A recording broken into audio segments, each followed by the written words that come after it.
Una chica de 11 años, una niña, secuestrada, asesinada, violada.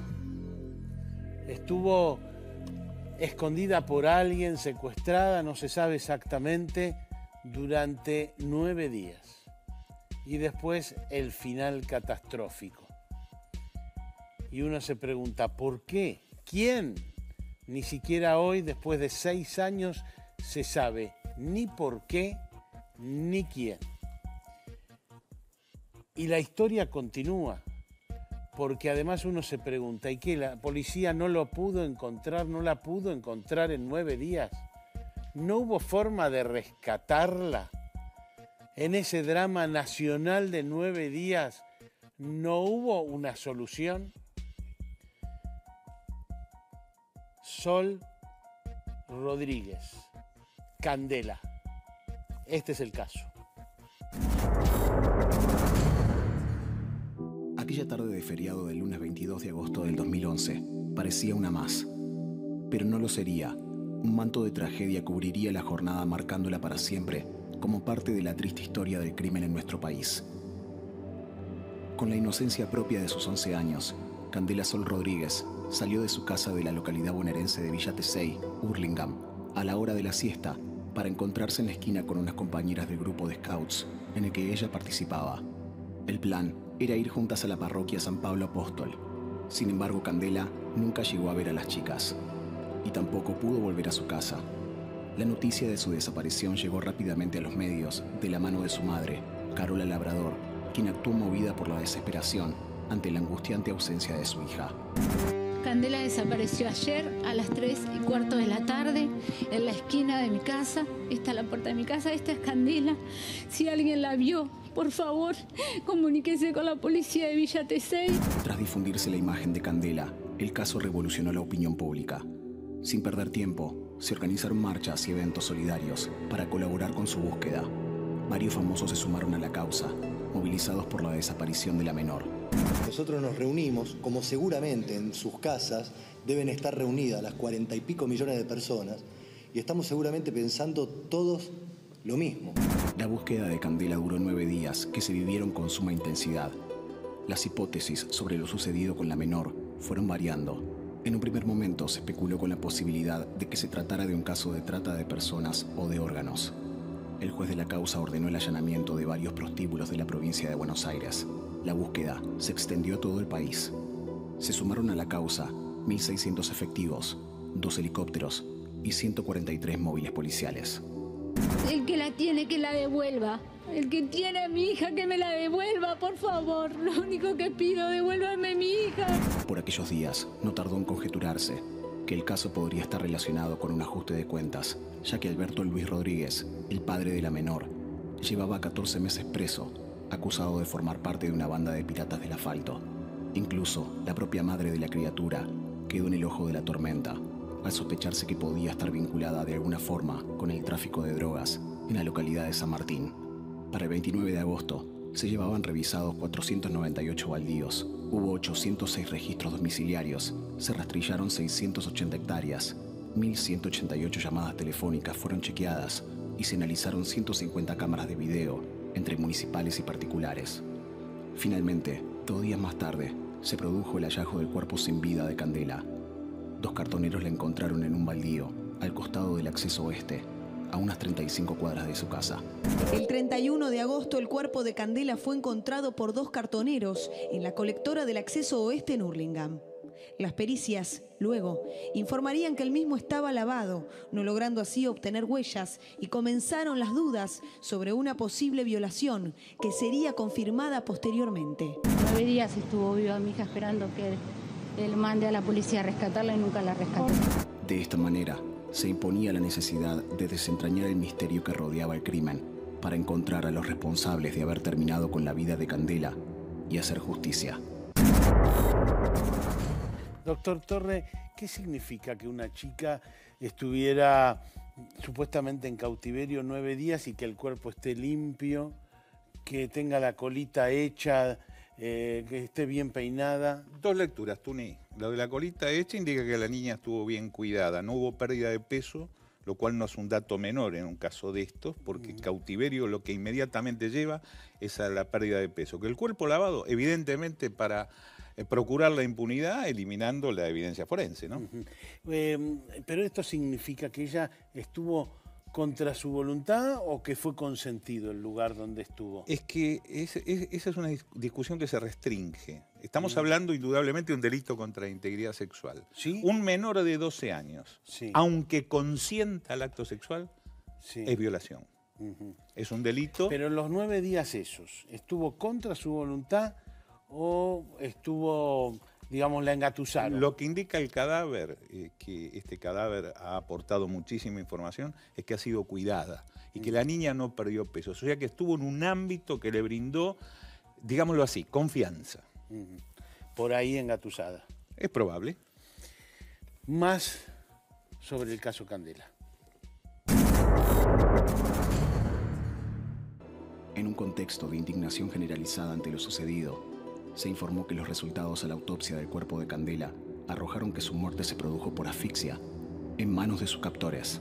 Algunos días más tarde, se presentó el informe final de la autopsia, que incluyó un estudio patológico del que se desprendería el dato de que existió un componente sexual en el ataque sufrido por Candela. La nena había sido abusada antes de perder la vida. Se produjeron 8 detenciones, entre ellas las de Leonardo Jara, acusado de haber capturado a Candela abusando de su confianza, y la de Hugo Bermúdez, acusado de haber sido el autor material del crimen.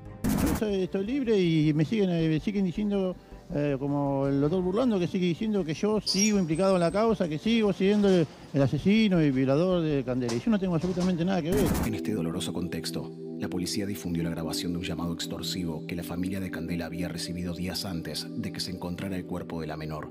Episodio que reforzó la teoría de que el crimen habría sido producto de un ajuste de cuentas. Ahora sí que no te encontraron nunca a tu hija. Jamás la van a encontrar. Ahora sí que jamás la van a encontrar. No, pero lo aseguro yo, hasta que esa conchuda no devuelva la guita, no lo va a ver nunca más. Se le pregunta al marido dónde dejó la guita. La muerte de Candela caló hondo en una sociedad que clamaba porque se hiciera justicia. Se produjeron varios allanamientos, hubo cruces de llamadas y distintas líneas de investigación en el marco de un gran despliegue policial y mediático. Se buscó identificar dónde pudo haber estado secuestrada la menor y en este convulsionado contexto se realizaron las primeras detenciones. Alberto Espíndola, Guillermo López y Fabián Gómez, sospechados de aportar la logística para el secuestro. Gladys Cabrera, la dueña de la casa de la calle Kiernan, donde se dijo que Candela había permanecido privada de su libertad. El carpintero Néstor Altamirano, señalado como quien cuidó a la nena durante su cautiverio, y el supuesto cerebro de toda la banda, Héctor el Topo Moreira, a quien se acusó de haber organizado y planeado el secuestro y crimen de Candela para vengarse de su padre, involucrado en una causa por piratería del asfalto, por la que estaba preso cuando Candela fue asesinada. A medida que avanzaba la investigación, se hacía cada vez más fuerte la hipótesis de que la muerte de Candela fue producto de una venganza hacia alguien de su entorno familiar directo. Pero ante la falta de pruebas culminantes, hasta el día de hoy, el móvil específico del asesinato continúa siendo motivo de debate. No está claro por qué mataron a esta chica de tan solo 11 años. A ver, doctor Torre, están planteadas 3 alternativas, 3 hipótesis posibles. Una, que era una venganza contra el padre, que es la escucha esa que acabamos de escuchar. Una guerra entre narcos que se secuestraban los hijos mutuamente, y el delito sexual. El cadáver en sí mismo, el cuerpo, ¿qué dice? ¿Dice algo? Yo creo que aporta mucha información en este último. Yo adhiero a esta última hipótesis como la más probable. El cadáver, insisto, ha dado mucha información. Alguna deberíamos ser prudentes y mantenerla en reserva por la memoria de la niña, ¿verdad? ¿Usted cree que la mataron por la violación? Yo estoy convencido de que es así. El hecho de que su privación de la libertad, que es en este caso un rapto, porque es con fines deshonestos, obviamente, haya tomado estado público, automáticamente todos sabemos lo que pasaría si esta niña es sabida. Inmediatamente el primer policía que interroga a una niña de 11 años va a indicar de quién se trata. ¿Se trata de una persona conocida? Yo no tengo ninguna duda. Esto es lo que motoriza el homicidio. ¿No cree en la venganza contra el padre? No, yo creo que es una posibilidad que entiendo que ha sido explorada. Digamos, el padre con antecedentes de piratería del asfalto, de la llamada esa, de la que después vamos a hablar, dice, devolvé la plata. Es una posibilidad que ha sido explorada, pero insisto, yo adhiero de las 3 hipótesis en cuanto al móvil del hecho, me parece el delito contra la integridad sexual la más probable, insisto, tal vez consentido por la niña, pero dado su edad, tiene vedado el consentimiento, o sea, así lo otorgue, es un delito contra la integridad sexual igual y agravado. La guerra entre narcos no lo convence. San Martín, territorio muy caliente. Es que... Del narcotráfico, guerra. Algunos dicen que hubo antes secuestros de hijos de las bandas, por decirlo. Sí, esta fue la última que surgió. Sí. Es que Tuni, insisto, probable es la última, posible sí. Cualquiera, ¿verdad? Veremos la sustanciación Impresionante del juicio. Que a 6 años todavía no esté claro. Bueno, la hipermediatización del caso ha tenido mucho que ver, no nos olvidemos que han sido investigados, fueron denunciados todos los policías que intervinieron en la investigación, fue investigado por asuntos internos del Ministerio de Seguridad de la provincia de Buenos Aires, e inclusive una comisión bicameral de la legislatura de la provincia de Buenos Aires que terminó archivando las actuaciones, al igual que asuntos internos, al no encontrar delito ni falta administrativa, también procedió en igual sentido, ¿no? De manera que es un caso abierto. Yo creo que sí, veremos el resultado próximo que vamos a tener, pero de no darse un fallo condenatorio de esa naturaleza, es como que deberíamos volver a empezar, ¿no?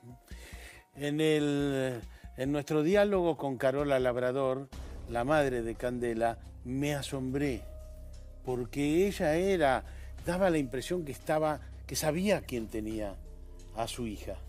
Daba la impresión que ella adhería fuertemente a la hipótesis de que era una venganza contra el padre de Candela. Y sin embargo, escuche el diálogo.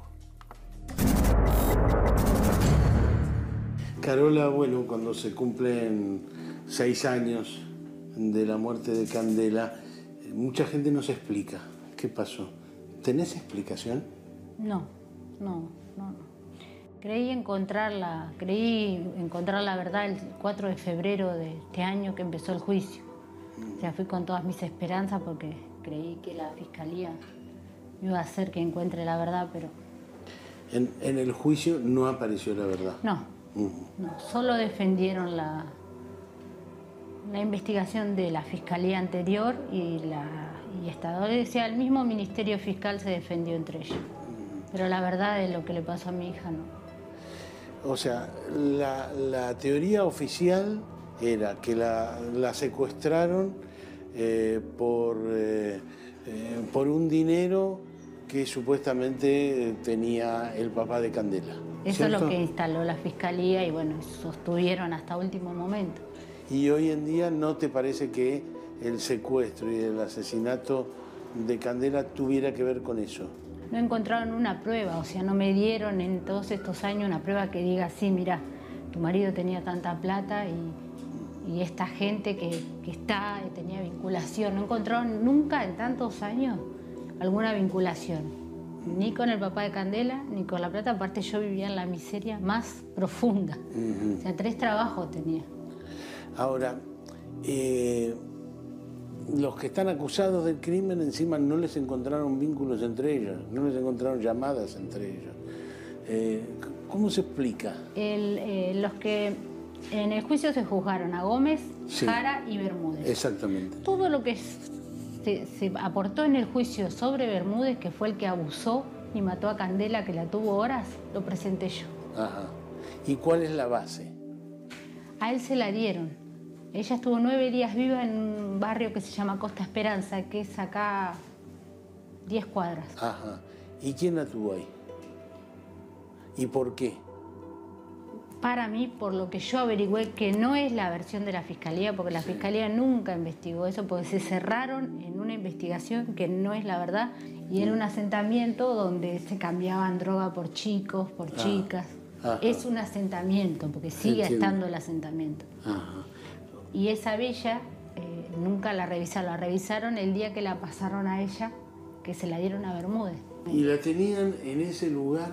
Sana y salva, comida, cuidada. Mi hija limpia. O sea, la estaban cuidando porque las negociaciones que supuestamente...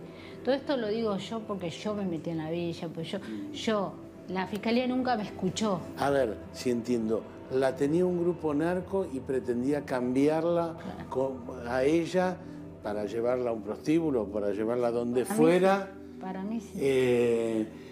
A cambio con otro grupo narco, digamos. Negociaban con otro grupo narco. ¿Esa te parece que es la verdadera historia? Para mí. ¿Y qué pasó, digamos?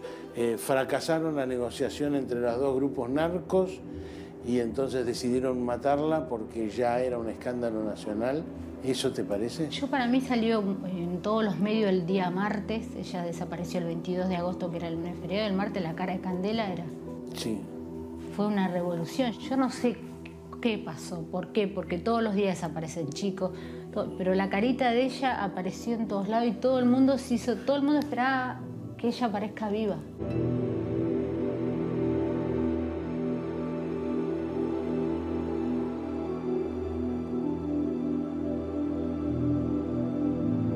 La presidenta, Michel Chidre, los actores, se hizo tanto que para mí esta gente, ella era un carbón caliente en las manos de esta gente y se la entregaron a esta basura de tipo. Doctor Maquinistián, coincide con lo que dice Carola Labrador. Fue un caso prácticamente de robarse una chica y jugarla entre dos grupos narcos. No, esa hipótesis en el juicio, en el debate que se llevó a cabo hace poco, no ha sido probada. Ajá. La Fiscalía arrimó prueba Sí. que venía de una investigación anterior y la sostuvo en el debate. Donde el eje sigue siendo una venganza contra el padre por plata de robos de piratas del asfalto. Justamente por eso, porque hay un tema de calificación que la Fiscalía sostuvo, si bien intentó cambiar durante el transcurso del debate, no había otra posibilidad para acusar que sostener que había sido... Ahora, la verdad que todos los acusados ni siquiera tienen llamadas entre ellos, no hay elementos que los vinculen entre ellos y con esta pista que usted me está diciendo. La Fiscalía aportó algunos elementos nuevos en donde volvió a hacer una investigación de los teléfonos y habría algún supuesto cruce de llamadas entre ellos. ¿Y le parece que puede producirse semejante venganza contra el padre de Candela que hacía 1 año y medio estaba preso? No, vuelvo a repetir, es la hipótesis que sostuvo la Fiscalía, no es la hipótesis que sostenemos nosotros como particular damnificado. Ajá. Eso no fue probado en el juicio. ¿Y usted cuál es su ángulo? La verdad que el móvil no está esclarecido. Es decir, para usted sigue siendo un misterio. Para nosotros sí, hemos apoyado a la Fiscalía en parte, pero no en todo. Pero apoyar pensando que usted no sabe ni por qué ni quién. Hay 2 elementos claves que se vislumbraron durante el debate. Uno es el llamado extorsivo, que se probó. ¿Pero no le parece un llamado raro? Encuentran el cuerpo y para sacar las papas del fuego de golpe, el mismo día le mandan a mí y a todos los periodistas una copia de esa Evidentemente llamada. Sí, es un ¿Trataron llamado... de hacer un show de eso? Evidentemente es un llamado muy raro. Pero eso no determina que la familia tenga algo que ver, que haya algún tipo de relación con el padre. ¿No es más lógico que esto hubiera sido una guerra entre grupos narcos y que los estaban tapando de alguna manera porque había como una complicidad policial? No se probó ninguna relación de la familia con grupos narcos. Eso fue totalmente descartado en el debate. No hubo ningún elemento que determine que esto se trataba ni de una venganza narco, ni de alguna cuestión que tenga que ver con la familia.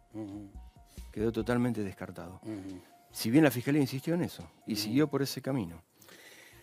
Vamos a seguir charlando brevemente con Carola Labrador.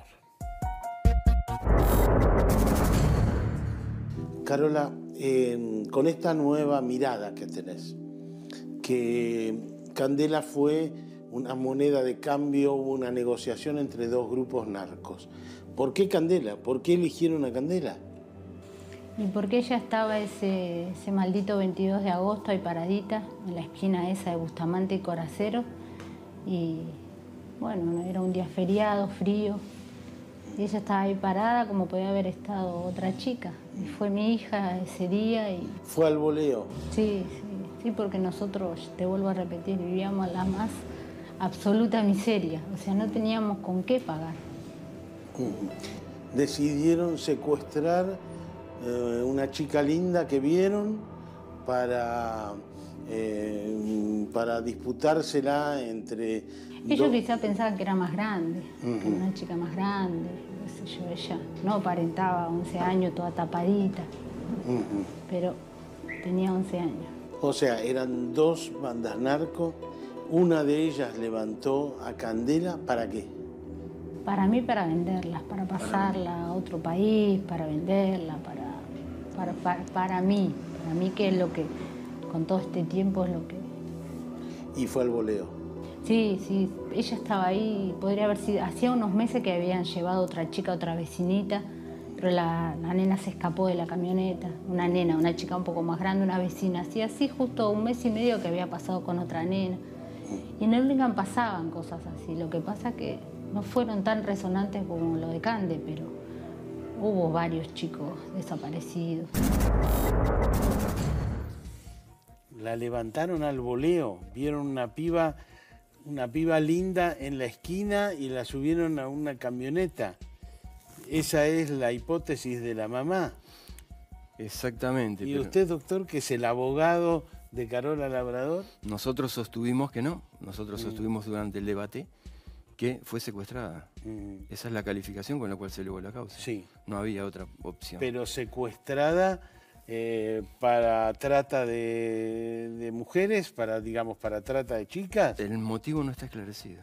No se ha esclarecido durante o sea, para usted todavía... Sí se ha probado de que fue levantada de forma violenta por testimonio de los vecinos. Sí. O sea, no fue llevada a voluntad de la menor. Hay testimonio de vecinos que escucharon frenadas, testimonio de vecinos que escucharon gritos, testigo fallecido que se incorporó su declaración por lectura, que dijeron haber escuchado la voz de ella gritando. Pero fíjese que estaba limpia, no estaba golpeada, no tenía ataduras, nada. Si la iban a vender, que además era un escándalo público ya el caso, estaba en todos lados, y sin embargo, fíjese, limpia, peinada, sin ataduras, sin golpes. Sí, eso se determinó en la autopsia. No tiene pinta de secuestro. Había sufrido, no, las marcas que tenía eran posteriores a la muerte. Por eso. Tal cual, exactamente. O sea, no fue, desde ya que no fue, digamos, no la tuvieron atada 9 días.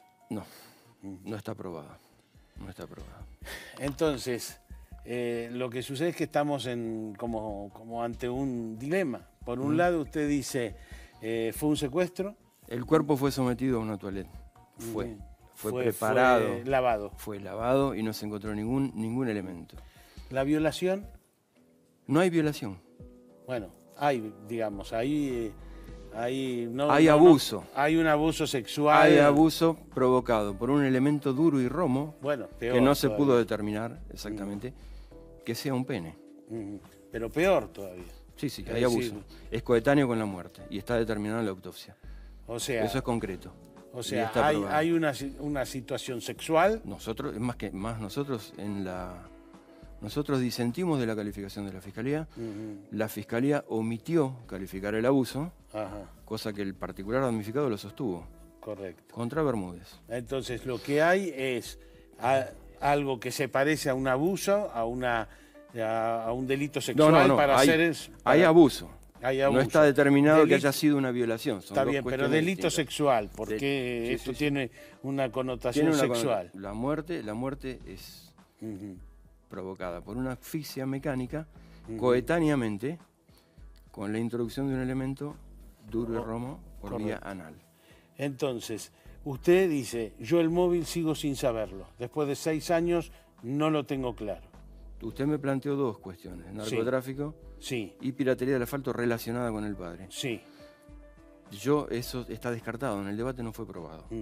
¿Y el delito sexual? Sí, está probado.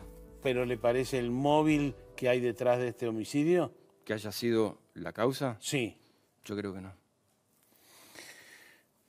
Fuimos a la cárcel nosotros y fuimos a hablar con uno de los imputados, con Leonardo Jara.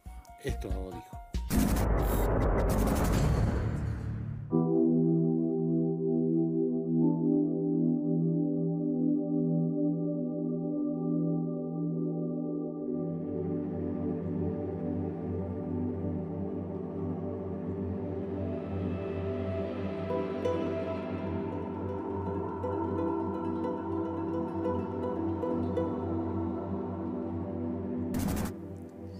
Leonardo, ¿cuántos años hace que estás preso por el caso Candela?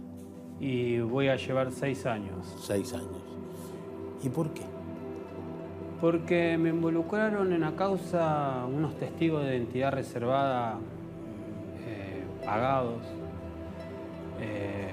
por la policía y metido a la causa por los fiscales, por la fiscalía, que en ese entonces el fiscal Tabolaro y la Rapazo llevaban a la causa, la investigación. ¿Nunca la conociste a Candela? Nunca la conocí. Una de las hipótesis que siempre dio vuelta en el caso Candela era que era una venganza contra su padre. ¿Conociste a su padre, Alberto Rodríguez? No, no lo vi nunca ni adentro de una cárcel ni en la calle. Una de las pruebas principales con las que insiste que tuviste que ver es que hiciste una llamada donde se le dice ahora sí que no vas a ver más a tu hija y dicen que esa llamada la hiciste vos. Hola, ahora sí que no vas a encontrar nunca a tu hija. Jamás la van a encontrar. Ahora sí que jamás la van a encontrar. No, te lo aseguro yo. Hasta que esa conchuda no devuelva la guita, no lo va a ver nunca más. Se le pregunta al marido dónde dejó la guita. No, yo esa llamada no la hice. Esa llamada no la hice. Doctor Adrián Corbalán, usted es el defensor de Leonardo Jara. Esto es lo que lo involucra. Una llamada a la familia de Candela diciendo ahora no la vas a ver más porque no pagaste la plata que tenías que pagar. Esto es exclusivamente de lo que se valió la Fiscalía para acusarlo a Jara. Sí. Sí, no, es lo único, no solamente es lo único que lo involucra, yo diría que no lo involucra, porque quien hizo las pericias preliminares fue Gendarmería, la misma de Santiago, la misma Gendarmería. Y la verdad que nosotros teníamos muchas dudas de esas pericias. Y a lo largo de todo el proceso, con un criterio bastante amplio del tribunal, logramos hacer a través de una consultora nuestra, una expertiza al respecto, y quien fue la persona que nos terminó de convencer de que esa llamada no era de Jara, fue la doctora Patricia Farías. Y la verdad que... La doctora Patricia Farías dice que la voz de Jara o su forma de hablar no coinciden con la de esa llamada. Bajo ningún concepto. No coincide bajo ningún concepto. Pero hay otro perito de la Gendarmería que dice que sí. Sí, pero acá hay una cuestión que nosotros en el juicio lo pusimos en tensión, que fue que el perito que decía que sí reproduzca en la sala de audiencia de qué manera se había llevado adelante la pericia, y se negaron sistemáticamente a hacerlo. Sin embargo, la doctora Farías hizo una exposición académica de cuáles eran las razones por las cuales, entre otras cosas, la lengua, la forma en la cual se hablaba. Llegó a decir la doctora Farías en la audiencia de debate... ¿Por qué está preso entonces? Digamos, más allá de la llamada, ¿cómo llegaron a él? Bueno, llegan a él por dos testigos de identidad, en realidad por un testigo de identidad reservada. Un testigo de identidad reservada que fue el único que se dejó la Fiscalía casi como testigo estrella, que fue una mujer que vino a la audiencia de debate y en la misma audiencia de debate nos hizo desayunar de que su hermano, quien era consorte de Jara, porque Jara tiene un proceso pendiente con la justicia de Mercedes. O sea, en algún momento robó con Jara. Robó con Jara. Estaban con pedido de captura ambos, Jara y él. La policía le pidió a este hombre, una persona de la zona, que tuviera antecedentes, y este hombre dijo, la persona con antecedentes es Leonardo Jara. Es decir, que alguien que había robado con Jara, cuando lo fueron a detener, dijo, Jara es un buen candidato para el caso Candela. Correcto, así, ni más ni menos. Y lo invocaron porque necesitaban un culpable. Bueno, tengamos en cuenta algo. En el año 2011, la acumulación de testigos de identidad reservada en causas de estas características hizo que se modifique la ley. La ley tiene en los argumentos, su exposición de motivos, el caso Candela como ejemplo por el cual los testigos de identidad reservada eran el elemento con el cual contaba la policía para modificar escenas del hecho. O sea, la policía bonaerense, según usted dice, necesitaba un culpable. Agarró un ladrón y le dijo, necesito un culpable, si no vas preso vos. Y le puso a Jara. Tal cual. Y después vino la gendarmería, que es otra fuerza, y dijo, esta voz es de Jara. Tal cual. ¿Pero qué pasó en el medio de todo esto, Tuni? En el medio de todo esto tuvimos un juicio de 6 meses, donde hubo una cantidad de testimonios que nos dieron un panorama, el cual, para poder acreditar o poder determinar qué es lo que pasó, ese juicio es importante que se haya escuchado toda esa testimonial. A ver, escuchemos la llamada otra vez. Es una llamada, para que se entienda, donde llaman a la familia de Candela y le dicen, no vas a ver más a tu hija porque no pagaste la parte del botín que tu marido se llevó. Algo así. A ver, esta es la llamada. Ahora sí que no te encontraron nunca a tu hija. Jamás la van a encontrar. Ahora sí que jamás la van a encontrar. No, se lo aseguro yo. Hasta que esa conchuda no devuelva la guita, no lo va a ver nunca más. Se le pregunta al marido dónde dejó la guita. No lo convence. No solo no me convence, sino que me convence... No es Jara. No es Jara, no es Jara. ¿Por qué digo que no es Jara? Y esto en alguna oportunidad lo he hablado. Digo, yo con Jara estuve durante 6 meses hablando por teléfono 3 veces por día, o 4 o 5, y estuve 4 veces en la sala, 4 veces por semana o 3 veces por semana en la sala de audiencia. Tengo un timbre de voz de Jara adentro de mi oído, no es Jara. O sea, agarraron un ladrón y dijeron, necesitamos un culpable, lo pusieron, la policía bonaerense lo puso en la mira, digamos, o lo puso como culpable a Jara, la justicia convalidó eso, hicieron intervenir a la gendarmería. Parece mucho plan. Yo no sé si parece mucho plan. ¿No? Lo cierto es que, por ejemplo, el fiscal que inició la causa, el doctor Tavolaro, está apartado de la fiscalía. Sí, es verdad. La doctora Guillermina Racapazo, que era su secretaria, está trabajando en el Poder Judicial de la Nación. A ver, yo hago esto hace muchísimos años. Si yo entiendo que el desarrollo de todo el proceso tenía un andamiaje lógico, ¿qué hace Tavolaro a 50 kilómetros de Morón y Guillermina Rapazo, que son los dos principales? Fue un escandalazo. Los dos principales actores la investigación fue un escándalo. De la investigación. La investigación sin duda fue un escándalo. El Senado de la provincia de Buenos Aires fue categórico, diciendo que todo era una mentira. De manera que después del corte vamos a volver a escuchar, vamos a charlar un poquito más con Jara y su hipótesis de lo que pasó. Ya venimos.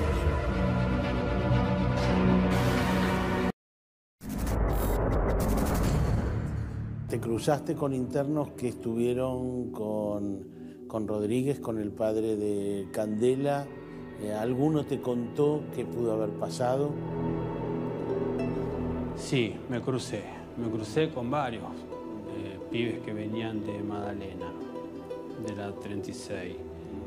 Pero de todas las versiones, una sola me cerró, más o menos, después de que estuve escuchando todos los testigos que pasaron por el debate, por el juicio. Y es que dijeron de que Juancho, el padre, lo mexicañó a un narco de San Martín y se quedó con un cargamento de droga de un narco. A medida que fue pasando el tiempo, en una reunión, en una celda,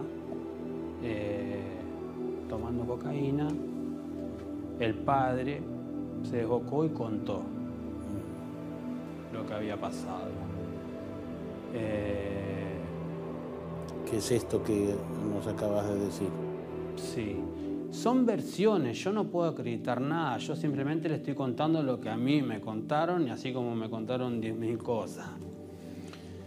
Y dice que había, justo en esa reunión, eran 3, 4 pibes, había un muchacho que estaba saliendo con salidas transitorias.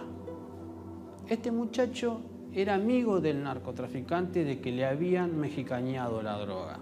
Entonces cuando salió le dijo, ¿sabe quién te mexicañó la droga? Fulano, Juancho. Bueno, esa fue una de las versiones que más ciertas, o sea, que más yo la tomé como que podía cerrar todo. ¿Te parece que puede haber sido al voleo lo de Candela? Para mí, esa pregunta la tendría que contestar. Yo para mí no sé si sí o no, porque el que sabe y está empapado en esto es el padre. Porque si a mí me secuestran un hijo, yo sé en lo que ando y sé lo que hice y sé las consecuencias que pueden llegar a traer las cosas que yo hago en la calle. Porque la abuela le dice al padre muy claramente que había llamado a Candela y que se la llevaron en una camioneta. Que había llamado Candela después del secuestro, sí, digamos. Sí, está grabado, está en el juicio, lo largaron en el medio del juicio. En la supuesta llamada que hizo Candela, ella lo que dijo es que se la llevaron en una camioneta. Así dijo la abuela, que se la llevaron en una camioneta. ¿Y no se podía investigar eso? Se podía investigar, no quisieron investigar.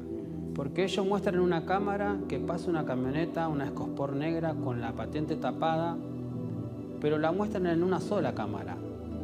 Y para la fiscalía, el recorrido que hizo la camioneta fue por Camargo, que va todo derecho, sale a la rotonda de San Martín. Pasa el tren, pasa por abajo, la ruta que pasa el tren San Martín por arriba. De ahí en adelante está lleno de cámaras. Si en realidad ellos querían saber si esa EcoSport la llevaba Candela o si estaba involucrada, no había más que pedir las grabaciones de las cámaras. ¿Y por qué no lo hicieron? Porque nunca quisieron investigar y nunca quisieron saber la verdad. Todo apunta a San Martín, a los narcotraficantes, que es una guerra entre narcos. A usted le pregunta a la fiscalía hoy por hoy, ¿qué pasó con Candela? Ni ellos saben. No saben ni por qué la llevaron, no saben ni dónde estuvo, ni quién la tuvo, ni quién la mató, ni el por qué fue. No saben nada.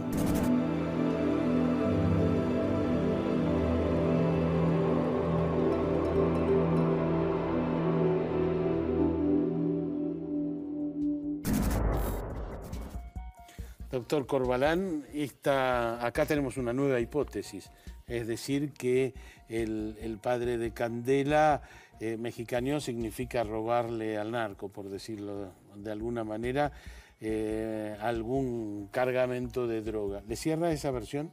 Es posible, pero es posible, pero ahí concuerdo con el particular damnificado. Ni siquiera esta hipótesis fue probada en la audiencia de debate, que es en definitiva de lo que se tienen que valer los magistrados para poder resolver el expediente. Realmente no hay ninguna hipótesis que vincule a quienes hoy están sentados en el banquillo de los acusados con la muerte de esta menor. ¿Está claro que no se conocen entre ellos? No, ¿o sí? no se conocen. Los tres acusados del crimen de Candela no se conocen. No solo no se conocen, sino que esta hipótesis de que hubo teléfonos. Sí. La verdad es que es una hipótesis que daría para hablar muchísimo. La realidad es que no hubo teléfonos entrecruzados, lo que hubo es email, es bastante complejo explicarlo desde el punto de vista técnico, pero la realidad es que nunca hablaron entre ellos. Nunca hablaron entre ellos. No, a ver, Gómez y Jara se conocen, pero se conocen desde mucho tiempo antes, pero no tuvieron ninguna vinculación en los últimos años. En la época no no hay llamadas, no hay mensajes. Pero categóricamente no hay testigos que los hayan visto juntos. No hay. Y además hay algo que es central. Sí. Es muy haberla bañado a la nena, haber hecho un montón de actividades que son muy propias de quien conoce desde lo forense. Cómo tiene que dejar un cuerpo. No es una actividad que está en cabeza de ninguno de estas tres personas, seguro. Pero, a ver, doctor Corbalán, esa chica estuvo 9 días en un lugar. Sí. No está atada, no tiene rastros de haber estado atada. Correcto. Tiene, como dijo el doctor Torre, no perdió peso. Es una prueba que estuvo bien los 9 días. Sí, sí. Y entonces, ¿cómo se explica que grupo narcos? Bueno, a ver, la explicación se tendrá que generar a partir de una nueva investigación. Lo que acá se hizo fue una pésima investigación policial. Usted dice que toda esta investigación es trucha. No sirve, para mí no sirve absolutamente nada. ¿Es falsa o es un error? No, yo creo que fue direccionada. Yo creo que concuerdo con el tema de que el día 29, a modo de poner la zanahoria adelante del carro, salió este llamado, y a partir de este llamado, como nos tenía acostumbrada la policía ante determinados actos de esta característica. ¿Armaron una historia para tapar que esto era una guerra narco? Es posible, ¿no? Investigaron San Martín. San Martín, a ver, el teléfono de la nena se fue con un teléfono. El teléfono la última vez que se apagó en la Antena La Finita. La Antena La Finita es una villa en San Martín. San Martín no fue investigada, no hubo una sola investigación en San Martín. Y el teléfono terminó. La última señal que tenemos del teléfono de Candela es en San Martín. Entonces, es una explicación que nos debe la policía a todos los ciudadanos de la Argentina. O sea, a 6 años estamos en cero.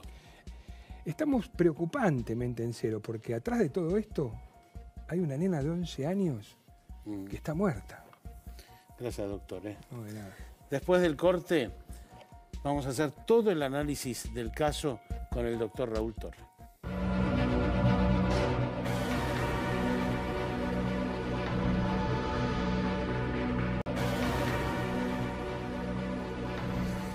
Doctor Torre, bueno, hemos tenido todas las teorías a lo largo de nuestro programa.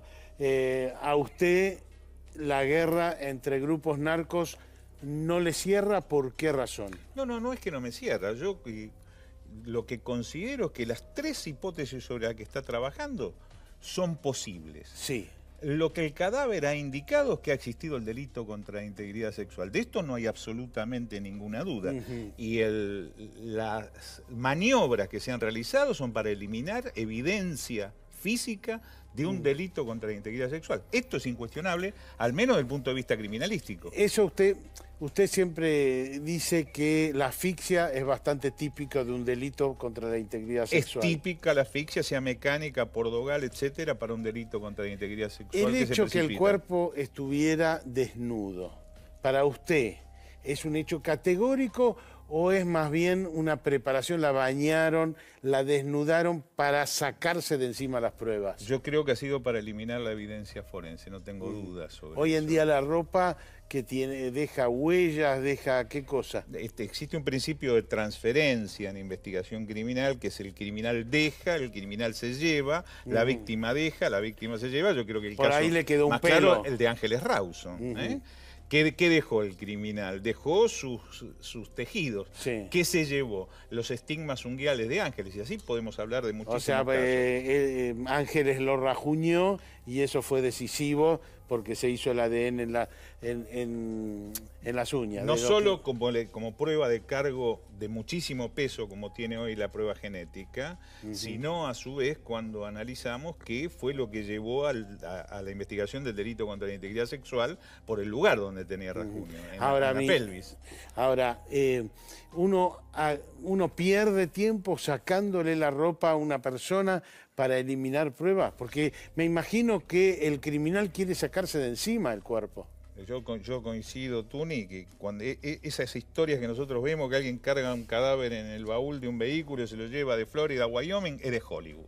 El criminal, lo que más lo compromete es el cadáver, más que la prueba genética, más que la vaina, que los proyectiles o lo que fuere. Lo que más lo compromete es el cadáver, él quiere poner distancia con el cadáver. Cuando la escena del crimen... Pero pierde tiempo desvistiendo un cadáver. Pero debe hacerlo para procurar su impunidad.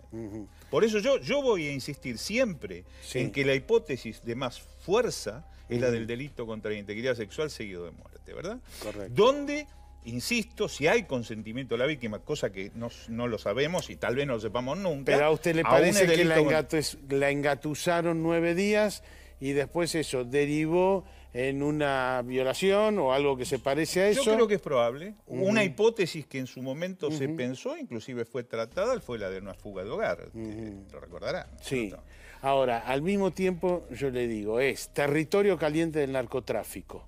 Historia de secuestros de hijos entre las bandas que se disputan un territorio. No lo descarto, Tuni. Yo no lo descarto. Pero la evidencia que realmente tenemos, yo escuché hablar con mucha claridad, una claridad meridiana a los abogados que están afectados a la causa. Indican, en tal hipótesis no hay ningún elemento de prueba, en la otra no hay ningún elemento de prueba. ¿Y dónde tenemos muchísimos elementos de prueba? Pero prueba física, prueba incuestionable, la autopsia médico-legal.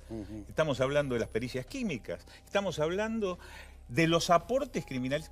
No obstante, no fue bien tratado la escena del hallazgo del cadáver, esto también es cierto, pero no se perdió la evidencia que... Usted diría de todas maneras que la investigación fue mala a propósito. Tanto no se ha probado. Sí. Pero acá los echaron a todos después de la primera investigación. Lo que entiendo es que, bueno, puede haber habido desaciertos. Yo esto no. Por eso yo no quiero aventurar un juicio de hablar de conspiración o de que se direccione en tal o cual sentido. A mí me ha tocado participar en cientos de hechos criminales. Y muchas veces uno se entusiasma en una línea de trabajo y trata de agotarla. Es posible. Tal vez la única conclusión que queda es, tenemos una piba, Candela, que fue asesinada, que fue cruelmente asesinada y violada, y a 6 años, la verdad, sabemos muy, muy poco. Gracias, hasta la próxima.